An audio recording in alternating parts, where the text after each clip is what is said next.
Some photographers falsely believe that they should promote themselves as generalists. I can shoot everything, they say, but the truth is that clients, art buyers, and editors are more interested in people who focus on a particular type of photography and do it well. And if the photographer has a passion for the subject and the genre, it provides them an edge over other photographers. Jérôme Brunet is a music photographer whose specialty is live performances. His photographs of legends like B.B. King, Carlos Santana, Slash, Aretha Franklin, and others have earned him a career and a reputation that easily distinguishes him among his peers. His love and his understanding of the music and the performers provide a special appreciation that helps inform his photography. So this is why I'm, for example, a huge fan of guitar players like Eric Clapton and B.B. King, that every solo is different. Even though it's the same song, they'll play that solo differently their entire life. So it's pure improvisation. I'm not saying that they haven't studied. I know most of them have come from, but so that's kind of the analogy that I use in my photography. Jérôme is a photographer who works very simply, with his preferred lens of choice often being a 50mm lens. So it's not the equipment that defines him, but an in-depth understanding of the music and the nuance of performance. Having studied not only the music intensely, to know the song and know when the solo is going to kick in is priceless as a photographer, because you can preset where you're going to be, what's going to happen, and then second of all, sure, take for example Billy F. Gibbons, his use of his hands on the guitar. Now, there's a reason why Hendrix called him one of his favorite guitar players. If you look at how he uses the guitar, it's truly an extension of his body, and you could do a full workshop just on shooting his hands on the guitar. It's the most incredible thing. It's knowing these things, I think, is important for sure, for whatever artist you're with. We'll talk to Jérôme about his work and the challenges of putting together his first book, and he'll share about one of those special life moments that never would have happened had it not been for his photography. This is Ibadian X, and welcome back to The Candid Frame. All right, sir. Well, thank you so much for coming up. My pleasure, man. I'm honored to be here. Yeah, I'm glad I had a chance to meet you at LACP a couple of months ago. Correct. And I got an introduction to your work, which really is just amazing, beautiful stuff. Much obliged. So I'm glad that I'm going to have a chance to talk to you first.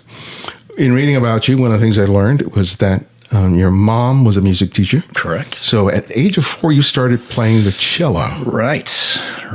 Was that spurred by you just having an attraction to music, or your mother said, you're going to learn this? Oh yeah. It goes even, further than that. From as far back as I can remember, music was, in my DNA. Mom always had music, mostly classical music playing, at all times.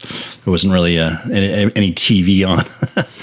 And then at the ripe old age of 4, she got me on the cello, but at that time, when you're teaching students that young, basically it's just like a block of wood with 2 sticks, and then they give you one stick to hold, just like the bow, and it's just to learn the positioning of a cello and how you would almost fake play, and then you go to the quarter size, half size as you progress. But so yeah, music has been in my blood since as far back as I can remember. Cello for well over 10 years, and then in high school, then I heard Zeppelin and the blues, and that's where I wanted to play the guitar, and very easily basically moved the cello down and started strumming and been playing guitar ever since. So what do you think that you learned and picked up from playing musical instruments starting so young, in terms of a skill set that you feel like has become invaluable to you as a photographer? For sure. To be able to read music in that way, so it's almost like you have the sixth sense of what is about to happen through the music, and I think that visually you can almost pre-see something that's going to happen. You know that something's going to happen because you know you can hear it in the music. It's something that if you hadn't studied music and you don't know, for example, the 12-bar blues, when the rhythm kicks in and when the solo kicks in, or it's a premonition almost. Well, that's fascinating because I know that plays a part in sports, knowing the sport so well that you can anticipate what the play is going to be, so you know in what direction to move the camera before the moment happens. Right. But that's the first time I ever heard someone talk about knowing music that well to be able to anticipate. That's great. I think it's been enormously helpful. That, and then second of all, I think is almost as equally important, is only having shot the musicians that I love. So you already have this connection. You know their music intimately, and as you'll see in the book, it's there's a lot of guitar heroes, and B.B. King, Eric Clapton, Santana. So that's where that comes from. One of the things, the answer I was thinking that you might go to is the need for discipline. Because when people look at these amazing musicians, they think about having an innate talent. But I think that the more talented musicians are usually the hardest working ones as well. So I thought that in terms of the discipline required to become adept with a musical instrument is something that sort of applies to photography as well.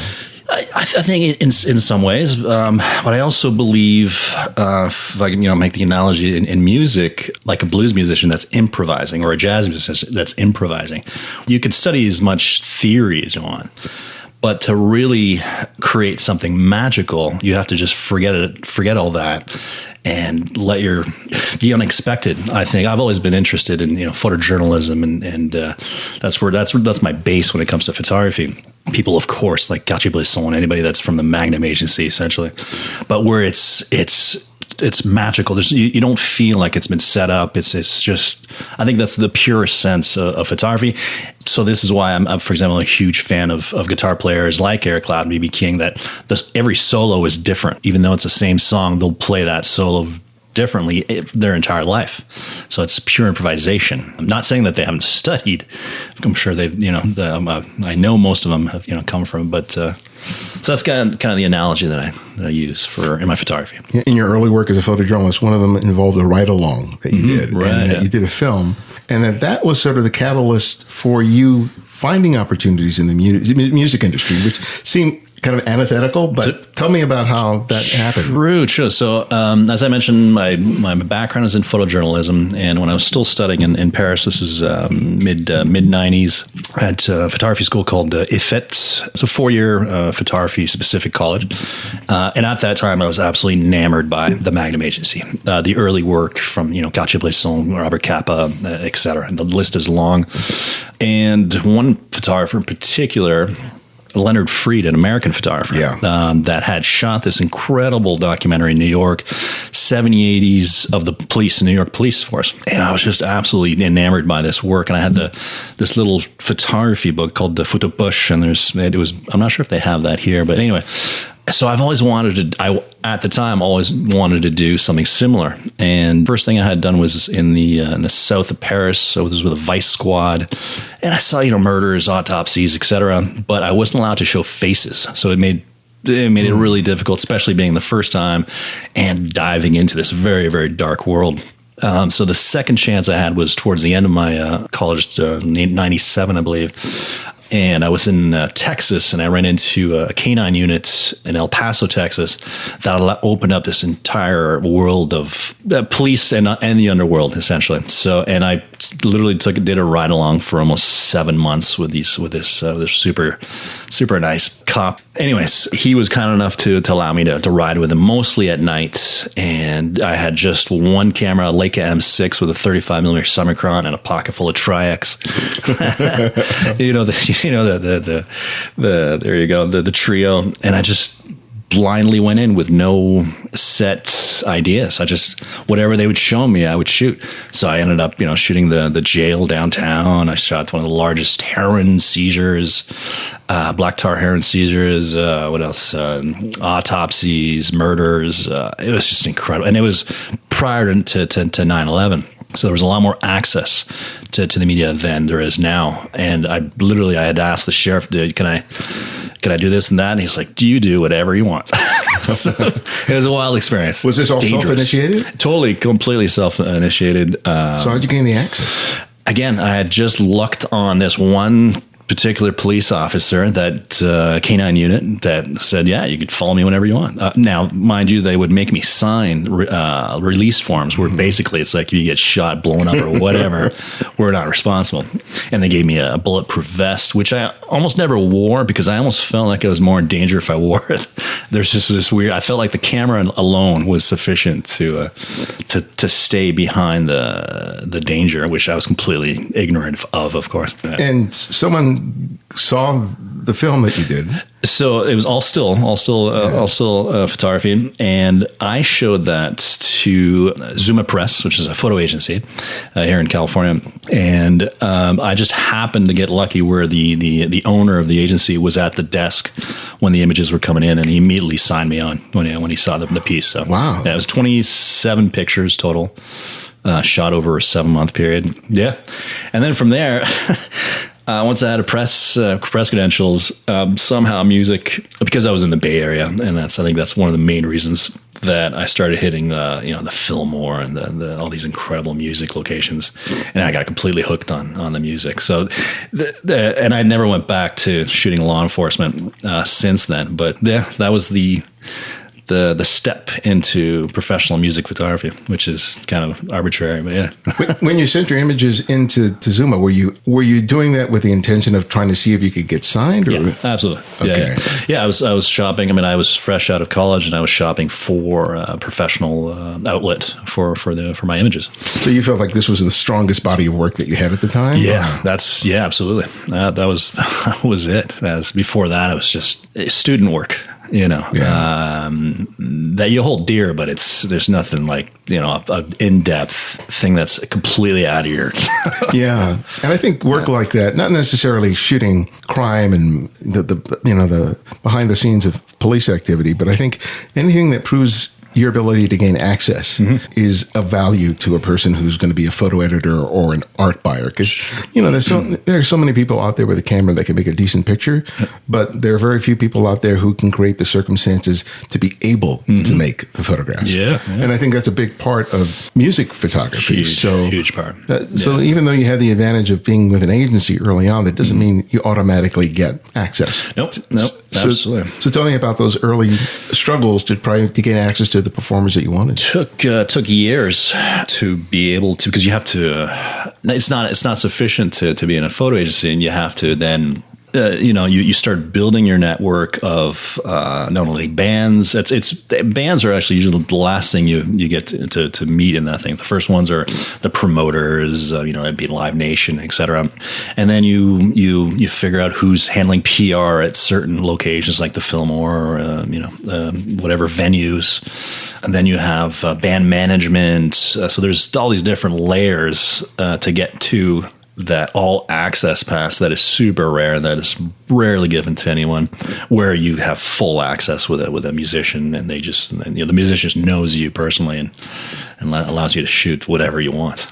But it's taken years. As I said, I've been at this for over 20 now. Yeah, I still get denied every once in a while, even after that, all this time. But you just got to keep, just shrug it off and keep going, man, because there's always a show, a tour around the corner that's going to be amazing as well. So, can you point to one of the early shows that you did that you felt were really pivotal for you in terms of both the work that you produced and how it may have resulted in other opportunities?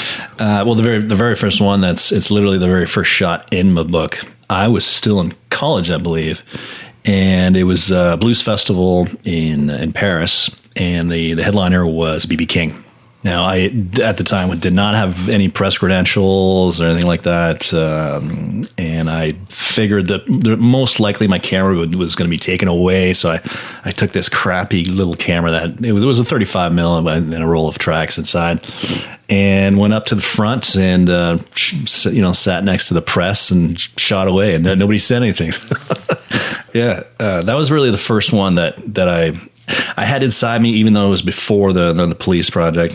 it was my first real taste of being in front of the front row shooting, an absolute legend, and just happened to be the very first show that I really shot. Boom, I was already shooting BB, There's something to be in that proximity to someone. I remember I got a chance to photograph Hugh Masekela when I was in college. And literally I was like maybe 10 feet away from him. And I have this wonderful portrait of him, playing. And it's just, I look at that picture and it's just, being in that close to such a talent is really humbling, and it's just amazing. Whether or not you're making a photograph or not, but just being able to look at it and feel like I captured part of what I felt listening to him or anyone else play. That's what you strive for, obviously. The photography is to try to capture the soul. One thing that in most cases for press credentials, PhotoPass, we're only allowed to shoot the first 3 songs. So good luck capturing the soul of a musician in one image in 3 songs. It's it's quite a feat, but it's a great feeling when you do capture that.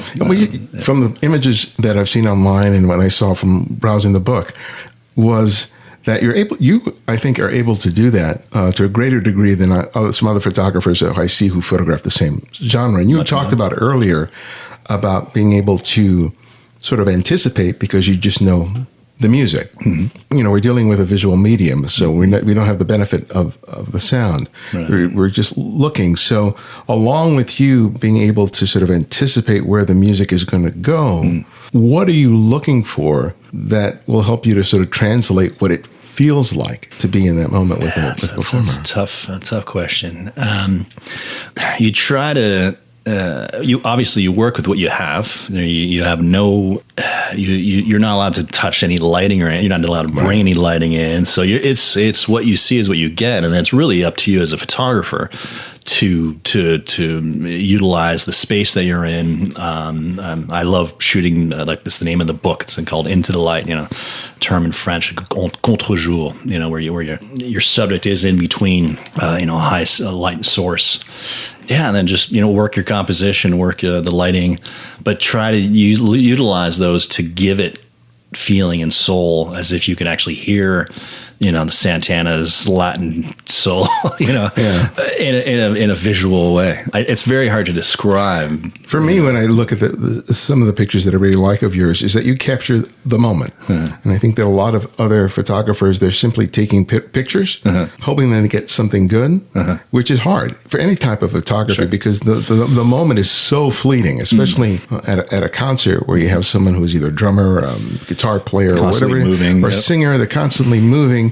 And there's just a moment where there's just an explosion of expression. And I really like the images where the person is so immersed. Like you have that picture of Santana in there where his eyes are closed and he's kind of like leaning forward. And you just go, oh yeah, he's like, he's in the moment, and you sort of piggyback on that by capturing the moment. But it's like, if you don't have an eye for that, I think that the tendency is to ride the motor drive. And I get a lot of students that show me pictures, and sometimes they get access to festivals and big names, and there's this famous person, and they're in the middle of the frame, and it's in focus, but you just don't feel the music. It's just they're in the image. I think it also comes from my background in music, but also studying everything from sculpture and painting and really understanding composition and the use of space in a still image. So I'm always striving to capture it. And I think for that kind of photography, you really have to be in the moment, and you can't be fixated with what you're doing with your camera. No. Because if you're fixated with what's happening with the camera, with the lens choice, with exposure, with nailing the focus, you are not paying attention to what's playing out in front of you. Right. So it makes being able to capture a significant moment within those 3 songs difficult, if not impossible, to do. So tell me, you work pretty simply. You're not working with a whole arsenal of different gear. Does that play a part in you being able to capture the images? For me, less has always been more. And that's, from the back of the days when I was studying with, studying all the Leica, the Magnum Masters, all using the Leica M, camera. And for me, that was the absolute Rolls Royce and the minimalist camera, one lens, one body, fully manual. There's a certain joy. Now, don't get me wrong. I've shot off, every type of camera, from point and shoots to large format, and the flagships of the Japanese cameras, etc., which shoot 1 million frames a second.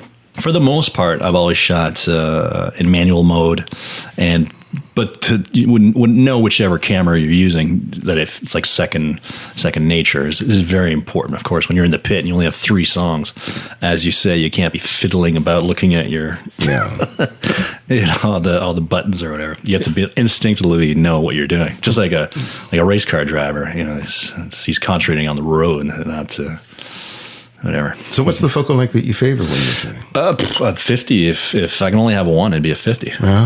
Yeah, 50. So with a 50, that's a fairly narrow field of view relative to the 35 or a 28. Yeah.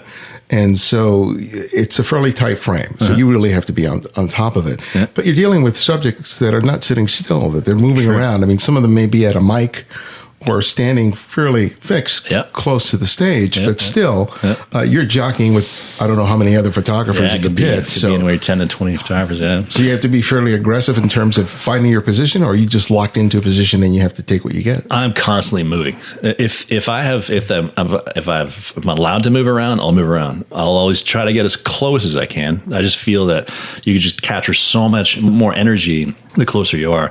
I tend to move like a dancer. I'll sort of float around, following the musician and concentrating also on the background that's behind the musician. But it's an out of body experience. I mean, I'm usually completely exhausted, drenched in sweat, but I can never physically remember. It's really almost like you're floating in the photo pit, because you're concentrating 150% on the visuals. Yeah. The point you made about the background, because when I was doing a lot of stuff, mostly jazz and blues concerts, mostly at public events, one of the things I was always conscious of in trying to make a good frame was everything that was in the background, because I was shooting up. So we had all the rigging, the lights, all that stuff.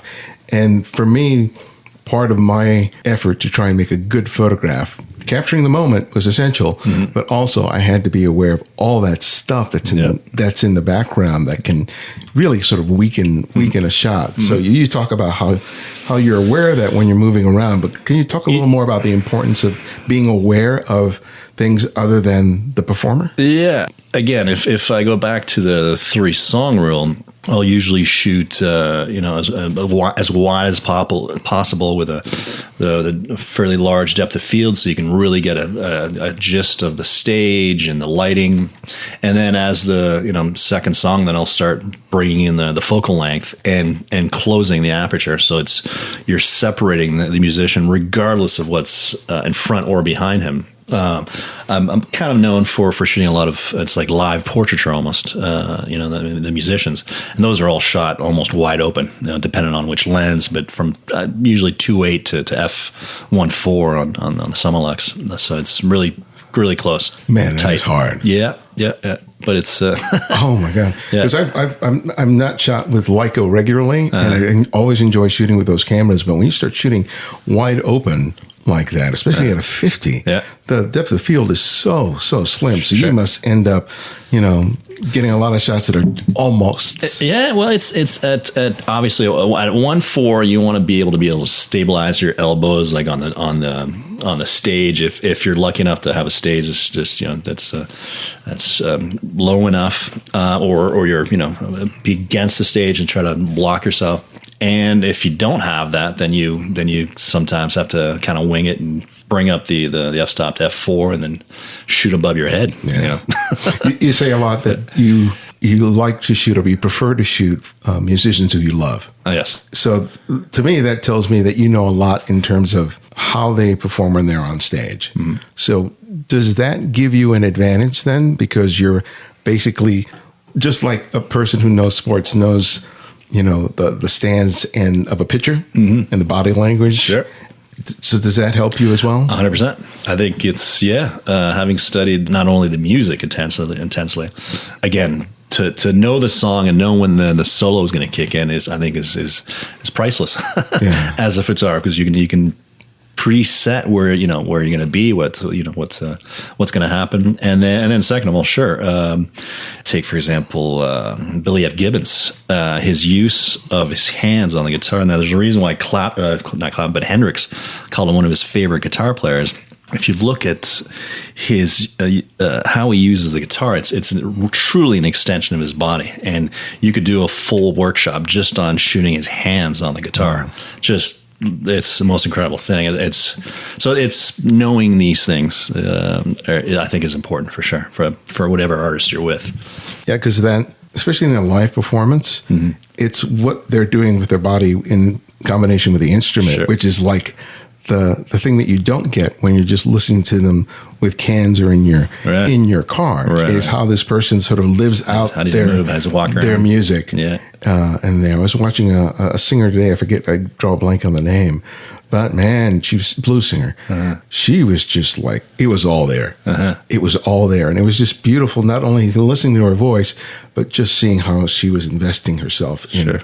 And it was just mesmerizing to watch, even on a computer screen. But I can only imagine what it's like to see it and feel it when it's performed. When you know somebody is not just, is not just there for a paycheck, but is doing it because they can't help but do it. Yeah, and there's nothing like it, like experiencing it live. When you actually have the bass cabs, man, just going through your body. It's just like you can't experience that, even if you got a good stereo and TV.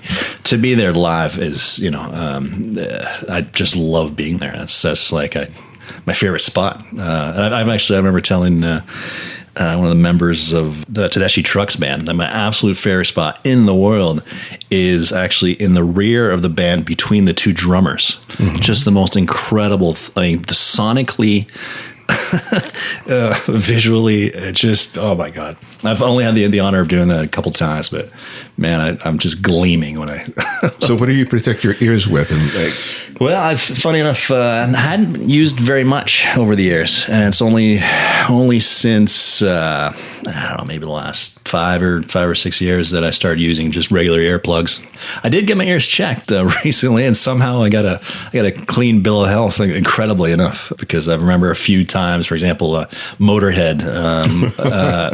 Boom! So I had the photo pass, front row, photo pits, and boom, literally the first note out of his bass. Wow. There was a wall of sound from his Marshalls, and I immediately had to run out and get some earplugs. Could have sworn my ears were bleeding. So, yeah. I remember the first time I went to a whiskey was with my brother, who was really big into heavy metal. Yeah. So much so that he painted his wall with the Judas Priest album "Screaming for Vengeance." Okay, there you go. And he had a drum set in the back, and I hated it back then, but now I have a taste for Judas Priest. Okay. So little Priest fan over here. Yeah. So I enjoy them. I remember when I first went to that location, I was completely unprepared. And when that sound hit me, you really feel it. Oh, yeah. And that ringing in my ears is just like, wow. And that's only a club. So imagine the being front row at huge festivals. One that comes to mind was a Bottle Rock festival up in Napa. Black Keys were the headliner, and I had forgotten to put my earplugs in, and the whole photo pit, the whole wall, the photo pit were actually bass cabs, and I could literally thought every bone was shaking in my body, and luckily the neighbor had some spare earplugs, but brutal. Brutal. Yeah.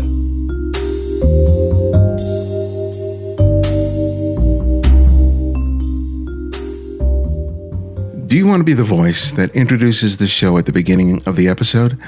Send us an audio clip that you can record on your phone or tablet or computer. Simply say your name, where you're from, and welcome to The Candid Frame. Say it at least twice and give us a few seconds of silence so that we can clean up the audio. Once done, email it to info@thecandidframe.com and make sure to include a link to your website or Instagram feed.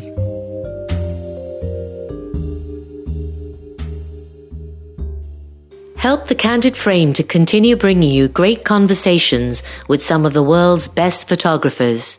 You can do this by supporting our Patreon effort by committing as little as $5 or more a month. When you do this, you not only help us to meet the cost of production, but provide us the time and resources we need to bring you conversations you won't hear anywhere else. Sign up today by visiting patreon.com/The Candid Frame. Thank you.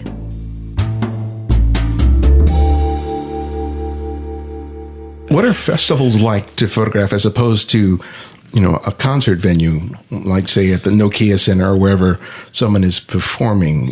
How difficult is it? I love shooting festivals. One that I missed dearly was the Santa Cruz Blues Festival. I was the official photographer for over 7 years, and when you're actually the official photographer for that amount of time, it's like a big family, and you once a year you come together and you're out in the stars.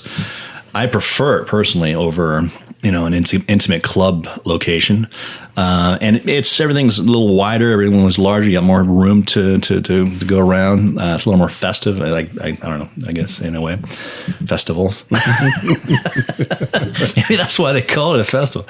No, it's different in that aspect. You're there for, a minimum 2-3 days, as opposed to sometimes just 2-3 songs, in a regular one show, one band. It's a lot more demanding too, because you. Yeah, I mean, obviously, it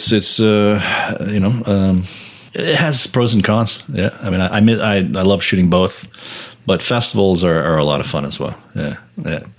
The name of your book is Into the Light, and you talked about earlier about that is something that you're known for, and that's one of the more challenging aspects of shooting live performances, especially when it's not done in the daytime, when you're dealing largely with artificial lights, because a lot of today's shows, the light, there are light cues and things are changing, and they have lasers and all this other stuff. So in terms of, having to wrestle with that stuff in terms of being able to nail your exposure and all that other stuff, how do you... it's trial and error. You right off the bat, roughly with the ISO, you want to start with the speeds, f-stop, and then I usually stick fairly regular to the same f-stop and change the speeds. But usually the first thing I lock down is the ISO. Figure out which type of lighting. Most concerts, you're about 3,200. And if you're in a smaller club, you start boosting 64, 10,000. So that's usually where you're at. And then speed, it's 125 and up. I try not to go any lower than that.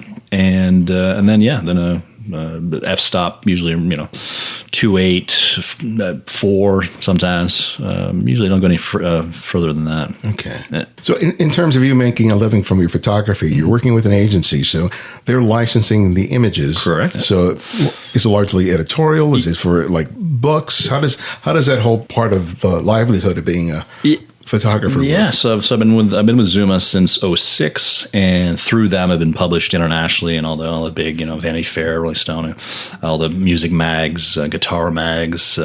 I also shoot, there's last few, actually since the book, I've been really putting my emphasis on getting into galleries and fine art prints. So that's really been my main focus. But in the last 20 years, it's been mainly editorial work. Yeah.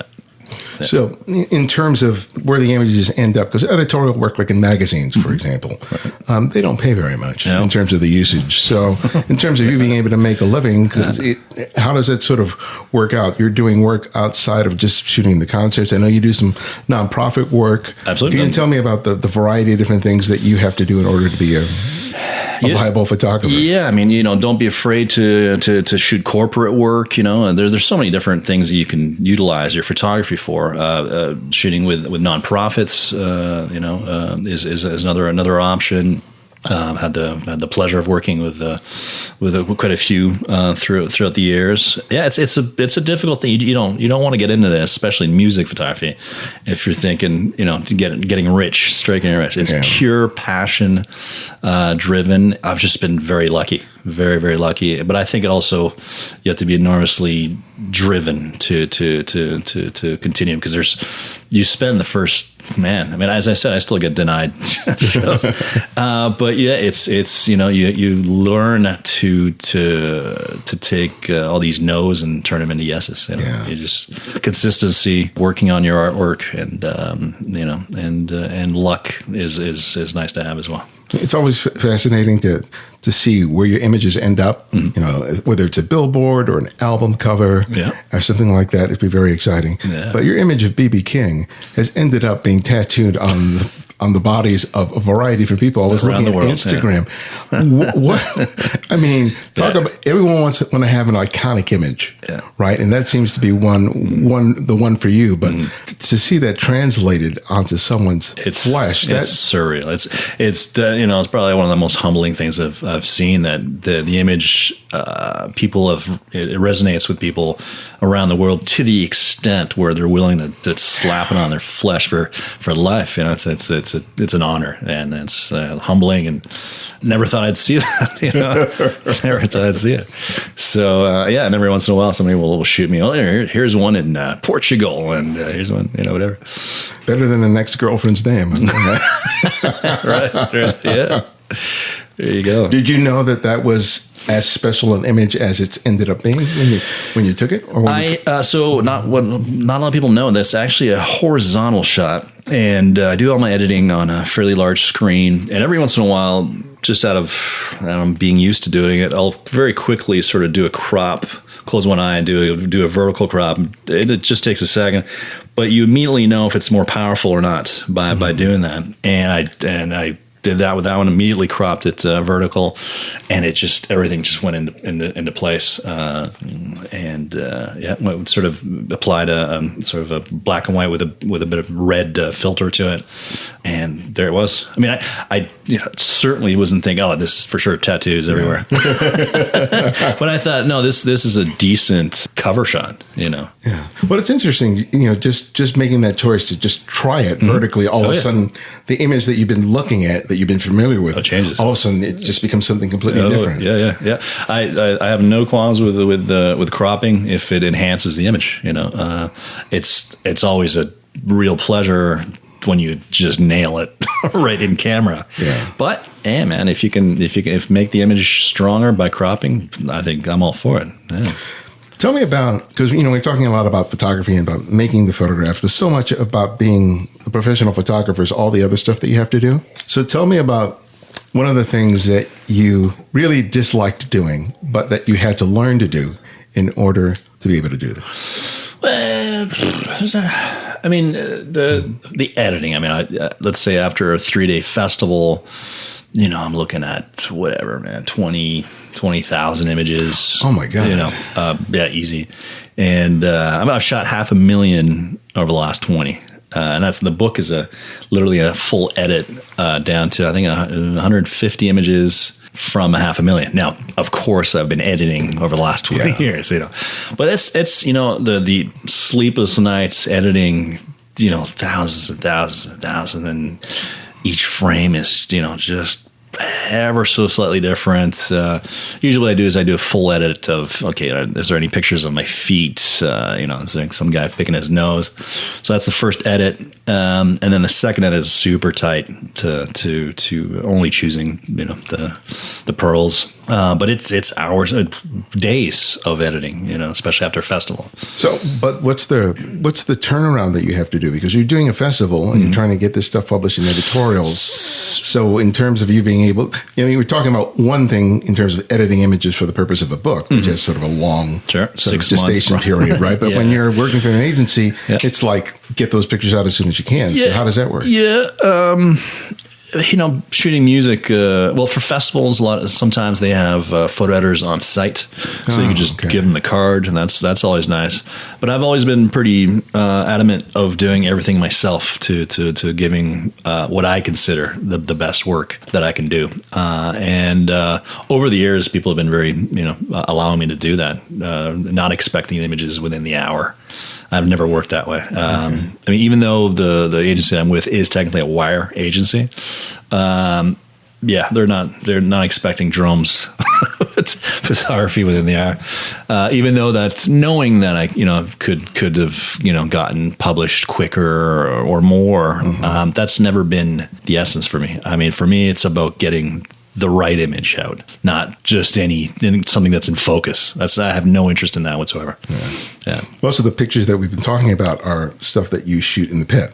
And you mentioned earlier that you, on occasion, have gotten the chance to get full access. Yes. So what does that mean? And what kind of photographs did that allow you to make that you otherwise couldn't? Yeah, so that's a lot of the festivals. There's one coming up outside Lance Festival in San Francisco, and they gave me basically full access to roam on the stages, and that's a whole different ballgame to be able to shoot side stage, sometimes behind the band, backstage for portraiture, stuff that you don't see at all in the first 3 songs in the pit, and then they usher you out.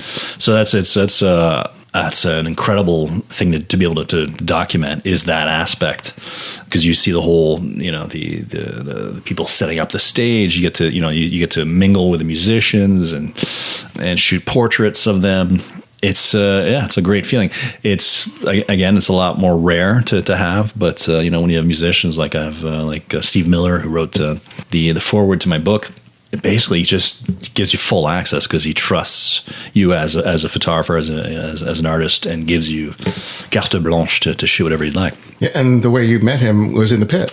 I met him at the Santa Cruz Blues Festival. He was shooting with I think it was SL. It's like a $50,000 camera on the side, and that was the first time I'd ever seen a musician shooting prior to his set. So I introduced myself real quick, and we immediately started talking gear talk, and totally became friends right off the bat. And he said, "Jerome, you can shoot the whole set. You're really the only one allowed to shoot." And we kept in contact. When I originally created the book, and of course I chose BB on the cover, but I had also written a foreword by, and I was like, "Who's the biggest rock star I know?" And of course, it was Steve Miller. So I wrote.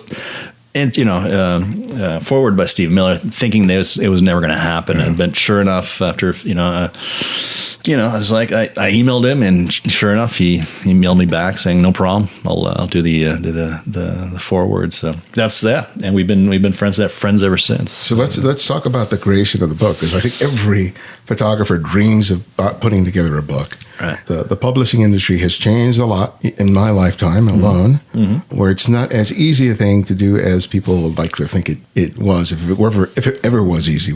Right. But you decided to self-publish this. So tell me about sort of the idea of why put together a book and how you came to use Kickstarter as the means by which to fund the printing of it. Right. So I came to a point where I thought I was 20 years in. I thought I had a decent collection of work that pretty much spanned the 3 main genres that I've been passionate about, which is the blues, rock, and soul music. I started brainstorming. I had a few friends that had already done Kickstarters for photography books and other projects. So I started questioning them and how, what it takes to do it. It's a huge undertaking, much bigger than I even thought it would be. Not only the work, but also how much it costs. If they had told me, if I had known, I don't know if I would have done it again. Of course, I would have done it again.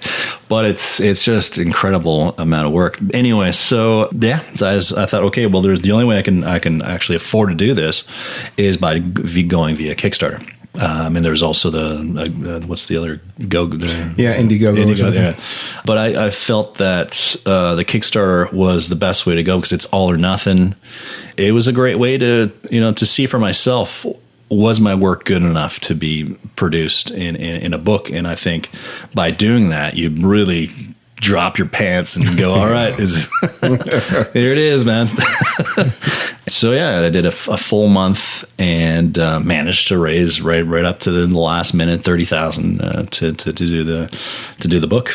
It's just so humbling. Like people from around the world that you've never heard of that are supporting something that doesn't even exist yet. Because nothing was created. It was just the idea. And then I spent a full year creating the book, and I did everything. I did the layout, the editing, everything, the choice of the cover material.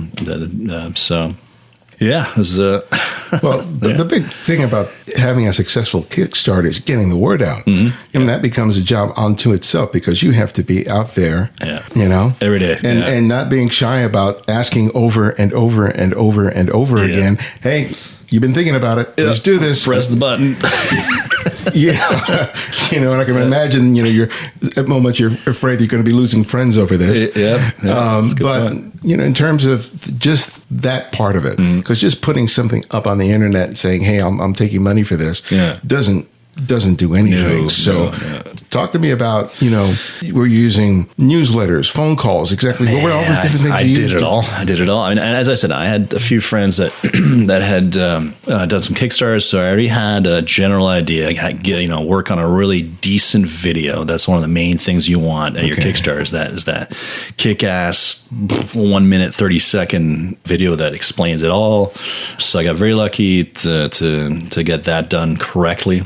And then, so everything from email blasts, phone calls, personal emails to certain selection, anything I could think of. Because you're right, it's a constant, promotion of your non-existent book, and it's really intimidating. And as I said, mine was all the way till maybe 48 hours, 24 hours before I still wasn't at the market. And it's brutal, man. Looks like it worked out. Was the $30,000 goal the right amount to ask for? No. Okay. No. I've spent well, without going into numbers, you have to have some backup as well. I mean, you could obviously. I chose to print 2,200 copies, and there, as you've seen, it's a very luxurious coffee table book, and it's about as best as the money can buy. But it adds up. It definitely adds up. Yeah. Because after that, then you still have to market the book and, and all the shipping. Shipping, absolutely, yes. Well, luckily the shipping is in the price of the thing, but still, I do all the shipping myself. Yeah. So the time constraints that it represents. My wife sells accessories, women's accessories. Okay. I'm the shipping and receiving department. Nice. So I can appreciate So I get to appreciate that. But because the book, because when I looked at it, when we first met, I was looking at the quality of the paper and the binding, everything was just like really exquisite. So trying to figure out, okay, how much am I going to spend on the printing? Where am I going to get it printed? Because, there's a lot of on-demand printing services that are available, but when you're trying to get quality work, it's a completely different beast. So tell me about the research involved in finding where you were going to get it printed. So I got it printed through a publisher called Inside Editions, who specialize in sort of high-end luxury books, and they also have they've done books with Jim Marshall, legendary rock photographer, and numerous other photographers. So and they were just they're in the Bay Area, so north of San Francisco. And so I went and personally met up with them and asked them what, they just basically gave me a number. Okay. But I knew the quality was going to be sufficient. But basically, they just said, just send us the file when it's ready. Yeah. So I had zero help on that end. But it was, as I said, I'm actually really happy that I had 100% control of the product, It really represents me 100%. Yeah, and a big part of that, it becomes an important calling card. Mm-hmm. Yeah. It's one hell of a business card for sure. Yeah, it is. I mean, it's having a published book, whether it's self-published or published through a publisher, having that and being able to say that does open doors.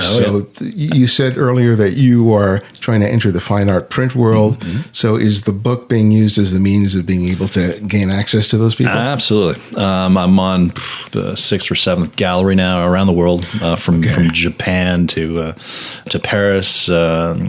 it's been an incredible calling card to be able to just send the book as an introduction. Yeah. It's so much better than sending a thumbnail in an email, going, this is what I do. To physically hold, your full portfolio. And I think so I've been very lucky on that aspect. Yeah. There are a bunch of, rock photographers. Jim Marshall's just one of them who you mentioned, who's probably like the gold standard in terms of that kind of work. But there's a lot of other people who are around who are making a good part of their income from the selling of the prints. Mm-hmm. And, some of those guys going back all the way to the 50s or 60s. Sure. So in terms of you defining your niche in that market, what do you feel makes you sort of a distinctive, what distinguishes you amongst all those photographers, many of whom may be photographing the very same people that you photograph? Well, I think it's just like any art. I mean, everybody has their signature style. Being in music, 90% of the time, people are buying the piece because they're fans of James Brown or or Slash or whatnot. But I've had people tell me, like, one of them was. Had worked with Greg Allman for almost his entire career, and he said, "Jerome, you have probably my favorite Greg Allman shot I've ever seen." And this was shot maybe a year before he passed.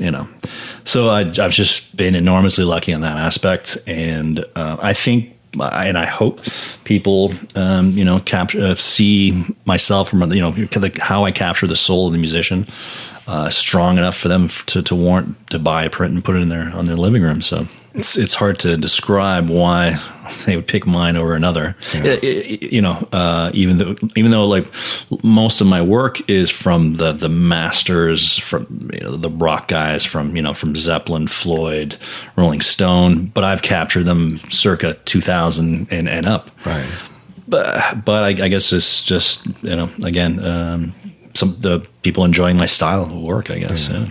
And what's essential to all this is you retaining your copyright to your images. And one of the things that's been happening with photographers photographing live performances are the rights grabs that the performer or the venue and all that stuff are saying, not only can you not get anything published unless you get our permission, but we actually have the copyright to anything that you do if you just sign your name here. Yeah. So how has that sort of impacted you, if at all? So it's I've been very lucky to not have, in the past 20 years, it was certainly 10 years past, it was a lot less prevalent than it is now. Mm-hmm. So I think I only removed maybe 4 or 5 musicians that I wanted to put in the book, but I did sign a release form. So I figured to be on the safe side, keep them out and just publish the ones that where I own the copyright completely. Now, mind you, these are limited edition, limited edition book, and some I'm not selling T-shirts of my work or coffee mugs. The prints are all signed and numbered. Limited edition pieces. So, you're right. I mean, the more and more you're seeing, I just shot Paul McCartney, for example, and sure enough, it's a full rights grab. It was a client that asked me to shoot, so I shot it. But for the most part, I don't shoot those unless a magazine or a client is asking for it specifically. So for that full rights grab, so you explain that. So you've signed a form in order to be the access, and they retain the rights to the image, but you're shooting it for an agency. So not necessarily. No, usually are you shooting for the magazine? Those would be magazines. It usually stipulates you're allowed to only use it once in a magazine for a certain time period. Mm-hmm. And then sometimes it's even worse than that. It's just again you could. You're with again a magazine. If most of the time it's magazines. Now they're not even allowing wire agencies in, which is even harder to get in.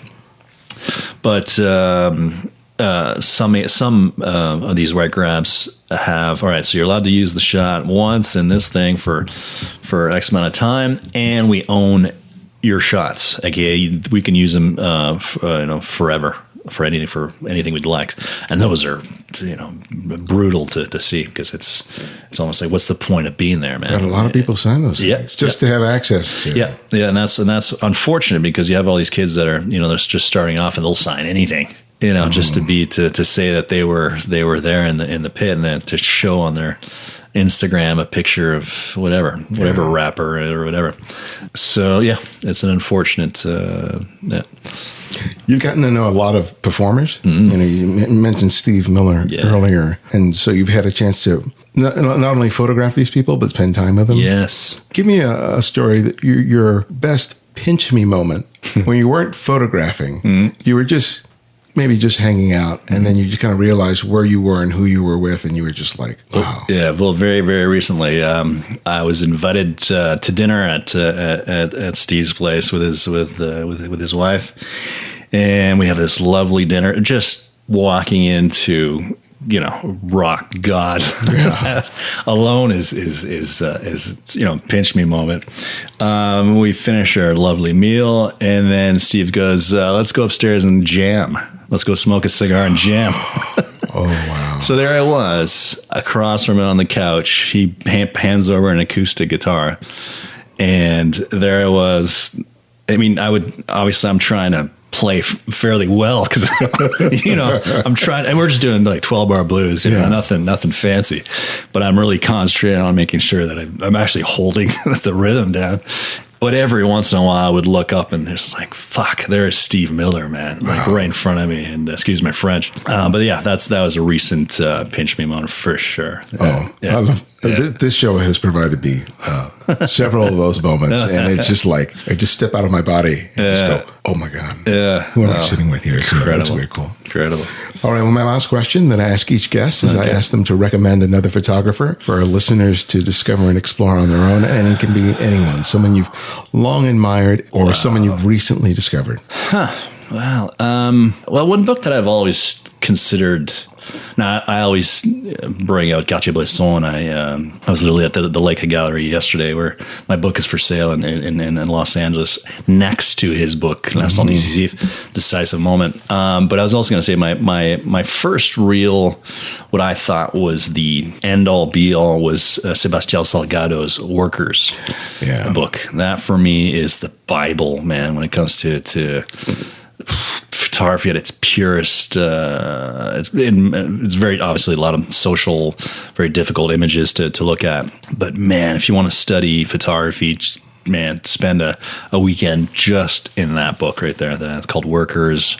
I saw the original show back in, I think it was 90-something. Early 90s. I saw it in Paris, the Palais Tokyo, and I was absolutely blown away. Not only the visual, but the quality of the images, like some of the images they had shot in the desert, and looks like the oil's literally dripping off the print.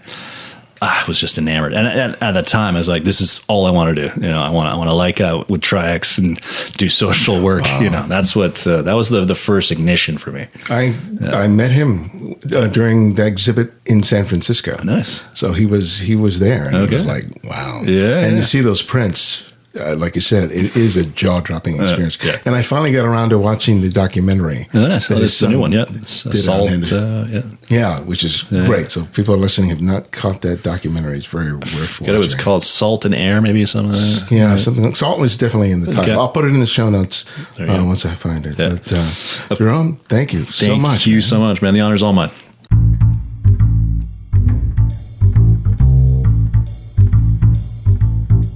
Thanks to Jérôme for sharing his time and story with us. You can find out more about him and his work by visiting JéromeBrunet.com. There you can buy a signed copy of his book, as well as prints of your favorite performers. And I'm going to be in Vancouver this coming weekend with fellow street photographer Olaf Staba. If you want to join us, it's not too late. Sign up and find out more details by visiting visualpoetexperience.com. To hear and see me talk about my personal photographic process, visit the TCF YouTube channel, where I offer comments on photography submitted by TCF listeners who contribute to the Candid Frame Flickr poll. Check out the TCF Flickr poll and our YouTube channel by clicking on the link in the show notes and the website. My latest book, Making Photographs, Developing a Personal Visual Workflow, is available. Purchase it today and receive 40% off the list price when you order it from the Rocky Nook website. Use the promo code Pirello40 at checkout to take advantage of the discount. And receive 3 free copies of my previously published ebooks, by signing up for the Candid Frame mailing list, where I share thoughts about life, photography, and keep you updated on TCF events. And if you enjoy the show, help spread the word by writing a review wherever you find and listen to podcasts. And if you write a review on a blog post, let me know and send me a link, because I would really like to thank you on air. You can also support the show by making a monthly contribution through Patreon, or you can make a one-time contribution via PayPal. You'll find the links for both in the show notes and the website. Thanks to Kevin Just and Espen Zekrizen for their recent contributions. And if you want to easily access every episode of The Candid Frame, download the Candid Frame app. It's available for both Apple iOS and Android, and it's free. And if you scroll down on the app, you'll find a free excerpt of my book that you can download. And we also have an Alexa app, so if you have one of those smart devices, download the skill and listen to the show that way. The Candid Frame's audio engineer is Martin Taylor, who you can find at theothermartintaylor.com. The show's senior producer is Cynthia Parker, and our music is from Kevin MacLeod, whose royalty-free music can be found at incompetech.com. And this is Ibarian X, and this is The Candid Frame.